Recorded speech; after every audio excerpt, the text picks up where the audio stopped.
Good day. Today I'm going to be presenting on the rational organization. So as you can see here, I have a pamphlet to demonstrate my main pointers that are in this pamphlet. So what is the rational organization? This is a structure of formal relationships designed to achieve some technical or economic goal with the maximum efficiency. It's explicitly defined as an openly employed relationship. I have an example here of what the rational organizational chart is. This shows you the hierarchies of authority. So more information on what the rational organization is the rational coordination of some people or a number of people who wants to achieve the same purpose or goal. Okay, so what's a rational model of a business organization? So this is a point of view of the organization itself that sees it as a structure of formal relationships that's designed to achieve a goal or a purpose again, but with maximum efficiency. Next, we're gonna move on to formal hierarchies of authority. These are the positions and relationships that are identified in the organizational chart, as I showed, that represents the various official positions and lines of authorities in the organization. Before we move on to another part of my presentation, I want to give two more pointers on the first one, which is rational model of a business organization that's also carried through a division of labor and function through a hierarchy of authority and responsibility, right? So yeah. Okay, so now we move on to operating layer or layer. Are those employees and their immediate supervisors who directly provide the goods and services that constitute the essential outputs of the entire organization. So above the operating layer of laborers are the ascending levels of middle managers. Now, who are they? These are the ones who direct the unit below them and are in turn directed by those above them in ascending formal lines of authority. So the operating layer would be the plant managers and the foreman, as I showed you in the chart. The middle managers would be the VP research, the VP manufacturing, the VP marketing, right? And the top management, they are the board of directors, the chief executive officer, and the CEO's staff. So the CEO is the chief executive officer, and then we have the CFO, which is the chief financial officer. Now I'm going to be presenting on the employees' obligations to the employer, right?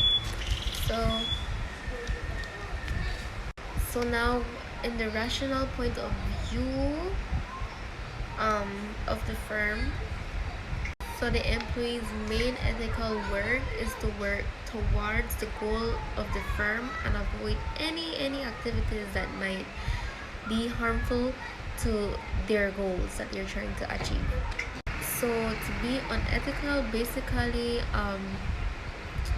is to deviate from those goals for your own interest, for one's own interest. So if it's illegal, it can be a form of white collar crime, right? The traditional view of the employee's duties to the firm is to walk their way into the law of agency. Now, what is the law of agency? This is a part of the law that specifies the legal duties of the agents towards their principals. For example, the employees. For example, the employers. The restatement of the law of agency, for example, states in section 385 that an agent is subject to a duty to his principal to act solely for the benefit of the principal in matters connected with his agency. And section 394 prohibits the agent from acting for the persons whose interests conflict with those of the principal in matters in which the agent is employed. So there are several ways in which the employee might fail to live up to the duty to pursue the goals of the firm, right? So therefore, the employees might reflect on the conflict of interest. This will occur when the employee has an interest that provides an initiative to do his or her own job in a way that serves that interest and not necessarily the interest of the employer he or she is obligated to serve. Conflicts of interest in a business arises when an employee or an officer of a company is engaged in carrying out a certain task or using his judgment for his employer. Objective conflicts of interest are interests that are based on financial relationship, right? And subjective conflicts of interest are conflicts that are based to emotional ties or relationship. Moving on to potential conflict interest. This occurs when an employee has an interest that can influence what the employee does for the